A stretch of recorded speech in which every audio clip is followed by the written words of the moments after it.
નમસ્કાર મિત્રો, આજે અમે વિજાપુર તાલુકાના અને મહેસાણા જિલ્લાના માઢી ગામમાં છીએ અને માઢી ગામની અંદર મારી સાથે એક ખેડૂત મિત્ર છે. તો એમનું નામ જગદીશભાઈ છે અને એમને આપણું રાઇઝોમા એડવાન્સ બાયોટેકનું જીઓનેક્સ બાયોપાવર જે દાણાદાર ખાતર આવે એ એમને એમના બટાકાના પાકમાં યુઝ કર્યું છે. તો એમનો શું અનુભવ છે આ ખાતર વાપર્યા પછી એ એમના મુખેથી આપણે સાંભળીએ. તો જગદીશભાઈ, તમે આ જીઓનેક્સ બાયોપાવર આપણું જે દાણાદાર ખાતર છે રાઇઝોમા એડવાન્સ બાયોટેકનું, એ તમે તમારા ખેતરમાં તમે યુઝ કર્યું બટાકાના પાકમાં, તો તમારો શું અનુભવ છે? આનું રિઝલ્ટ આપણને સારું મળ્યું અને બટાકાની સાઈઝ પણ સારી બની છે. ઓકે. અને આમ તમે જે છોડ અત્યારે આપણે તમે જોયા તો એના ઉપરથી શું લાગે છે તમને? આમ બટાકું સારું છે.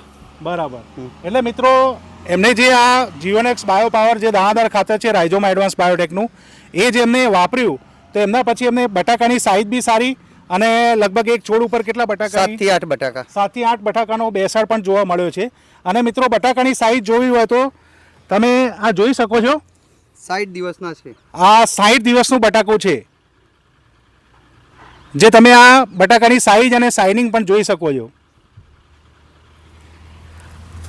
અને બીજું, તમે આની પહેલાં પણ મગફળીના પાકમાં તમે આ આપણું જીઓનેક્સ બાયોપાવર જે રાઇઝોમા એડવાન્સ બાયોટેકનું જે દાણાદાર ખાતર છે એ એમને મગફળીના પાકમાં પણ યુઝ કરેલું, વાપરેલું છે. તો એમાં તમારો શું અનુભવ છે? મગફળી રિઝલ્ટ સારું મળ્યું તો આપણને. બરાબર. અને કેટલા વીઘાની અંદર? 8 વીઘાની 250 મણ મગફળી થઈ હતી આપણે. ઓકે. એટલે એમને 8 વીઘાની અંદર 250 મણ મગફળીનું ઉત્પાદન મળ્યું. એ વરસાદના કારણે બગડ્યા પછી.